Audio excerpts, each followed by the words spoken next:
What's up, you guys? Welcome back to another One Piece Manga Chapter review. And in this week's video, we're going to be reading and giving our thoughts and opinions on this week's chapter 1022. So in the first page, we see that there are 30,000 beast pirates at the start of this conflict versus 5,400 samurai in the alliance. Now, over the past few chapters, things have changed. The Flying Six have been defeated. Otama's Devil Fruit has turned the Gifters against the beast pirates, and Queen infecting a good number of people on the floor and treating his own crew members as expendable has created resentment. And Chopper creating a cure and also being very generous about that cure only gives him even more incentive to turn against the beast pirates. And right now it doesn't look too good for the beast pirates because most of the people that can do some damage are out of commission, right? The only people we see currently in fighting form at all is King, Queen, Big Mom, Kaido, maybe Jack, and Pero Sparrow. We don't know whether Big Mom's crew is coming or not, or when they're gonna come, if they ever do come, because they got kicked into the ocean. So who knows, right? Who knows? Will they help Big Mom? Who knows? Will they help the Beast Pirates? Who knows, right? Luffy looks like he's in fighting form now. He's about to be ready to go back for another round with Kaido. Hopefully this is the time that he wins. In the next panel, we see Raizo versus Fukuro Kuju, and they're arguing about ideals. What it is to serve a lord, what it is to be a shinobi. And Fukuro Kuju is making the argument that we serve the current lord no matter who he is, and is arguing that Raizo serves a ghost. And Raizo counter argues, when Odin died, we all became ghosts. He didn't order us to fight for his will. We all decided that on our own, you know? Yes, we are overly emotional, as Fukuro Kuju makes the point that Raizo's too emotional to be really a shinobi or a ninja. But Raizo's making a point, our emotions allow us to follow through with this, and we will see this through to the end, even if we die. You know, we will make sure Lord Momonosuke is the new shogun. And I just gotta give props to Raizo for that. We also see on the third floor that there is Basil Hawkins versus Killer. And I'm gonna be honest, I didn't think Killer was gonna be able to beat Hawkins, but I mean, Killer's good, but I just didn't really see Killer as that strong. I still don't see Killer as that strong. After, in the anime, Zoro versus Killer, and how Zoro just basically one-shot Killer, but then again, it's Zoro. He pretty much, like, low diffs everyone at this point, right? He pretty much low diffs everybody, anime and manga, at this point. So I'm not surprised.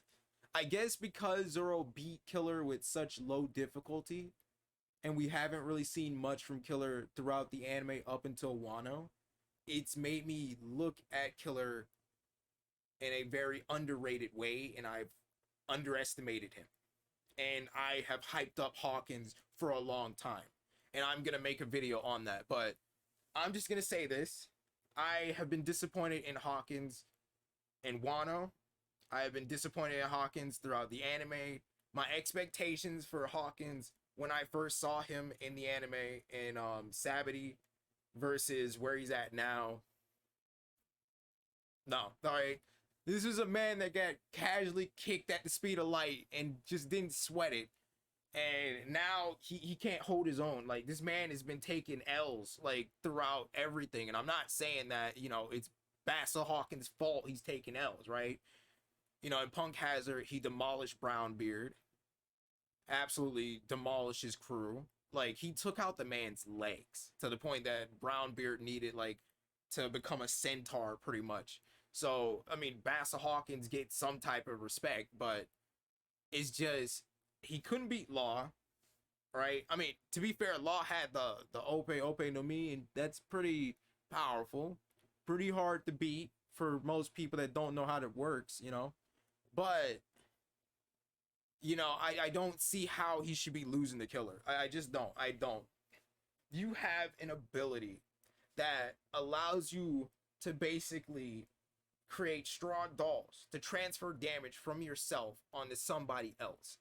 And I still don't know how these dolls really work in a sense. Like, does one hit literally just get rid of one doll, or does the quality of the doll matter? Like, who that doll represents, does that matter? Because as we see in this panel, Killer stabs Hawkins. He's asking him how many lives does he have left, or how many replacements does he have left. And Hawkins is saying barely any, and talking about how his outlook is poor. And Hawkins stabs him. I mean, well, not Hawkins, Killer stabs Hawkins. And Hawkins begins to say, the question is, whose lives are they? And we see that as Law and Kid are fighting Big Mom, Kid is taking a stab wound to the side that should have been for Hawkins, right? And we see that to kill or to beat Basso Hawkins, he basically has to kill Kid. And I don't know if this is like a translation issue or something, but Basso Hawkins is like, go on then, put on a show for me. And Killer's like, I like your style. I'm sorry, what? You have to kill your boss in order to take out Basso Hawkins, and you're talking about, I like your style? There is no style with this guy. Like, don't get me wrong, I do like what Hawkins is doing. This is mind games. It's like, okay, are you really gonna do this? I mean, I like what he's doing. I like the idea of it, the premise. You can't really kill me. You got to kill somebody that you care about. And, that's what makes Hawkins' Devil Fruit kind of difficult to deal with, because he could literally be using his straw dolls to like replace or represent anybody, right? It could be your mom, it could be your dad, it could be your dog. Are you really gonna kill your dog to kill Basso Hawkins? No, But I just think Basso Hawkins, my perception of him was like, when I first saw him in Savage, I was like, this guy is a big deal. He's gonna be a big deal down the line. And what I have seen so far in Wano is like, so far since Savage, is like, this guy is just a sidekick. He's just a henchman lackey, And his Devil Fruit is very powerful. Like, let's just say that. But I'm not going to dwell on this for too long. I'm saving it for an entire video dedicated to how much of a disappointment Hawkins is and how much potential he has. We see in the performance floor that, King and Queen are just wreaking havoc. They're out here taking out all the traitors. And we see that Marco is kind of out of commission. He's out of stamina, apparently. Sanji, he's trying to fight off King and Queen on his own, but it's kind of overwhelming with both of them to fight. And, Zoro's still healing. Zoro's still recovering. So they're looking for Zoro. And Sanji's trying to hold them off. Chopper is not really sure what's going on. But they're trying to hide Zoro just long enough for him to recover. And eventually they do. Eventually we see, like, Pero Sparrow in, like, little works. He has a bow. He's aiming at Sanji. He's like, we wouldn't even be teaming up with the Beast Pirates if it wasn't for you Germa failure. And we see, Nekomamushi taking out Pedro. I mean, not Pedro, but taking out Pero Sparrow for Pedro. And it's just, geez, like, Pero Sparrow just can't catch a break, man. Like, he can't catch a break. Dude lost an arm. He's literally just having to deal with this whole alliance with a group he doesn't really want to be with in the first place. And now he has to fight Nekomamushi. And I don't respect Pero Sparrow. I don't respect him. I don't feel bad for him.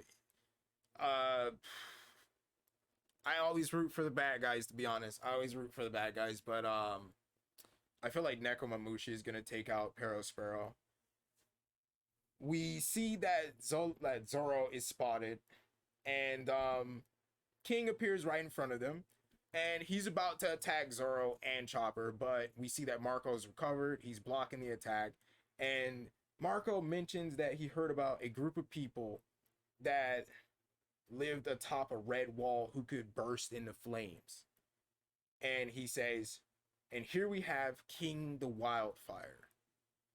So we don't really get the name of the race. We know that Big Mom mentioned earlier that King was a part of a race, a rare extinct race apparently, or almost nearly extinct race, and that she wanted King on her team just for that reason alone, right? We see that Zoro breaks free of his bandages, and Marco is like, it's time for the stars to take the stage. And in the next panel, we see Sanji kicking Queen and Zoro slashing King. And both of them are saying, once we conquer this battle, we're going to get a glimpse of Luffy as the Pirate King. I don't know how to feel. I'm happy for this. I'm happy for them. You know, any panel with Zoro is a good panel, okay? Any panel with Zoro is a great panel. However, I don't know how I feel about them winning this fight. I don't know how I feel about the Straw Hats and the Samurai Lines. I do feel at the end of the day, Kaido still can't be in charge of Wano. At the end of this battle, Kaido can't be in Wano. Do I think he's gonna be defeated? I don't think so. I don't know, man. Like it's kind of hard to imagine Kaido losing to Luffy. I mean, Luffy's mastered Rio, or he's learned Rio, and he's able to get some good hits in on Kaido, but it still wasn't enough, right? And it just kind of feels like it's like a Dragon Ball Z type of plot-induced device here. Luffy's lost several times, and each time he loses, it's like Kakarot and Vegeta, He gets a power boost, a power upgrade.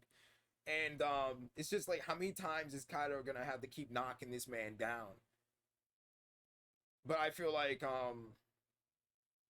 it's not gonna be like Kaido versus Luffy strictly 1v1.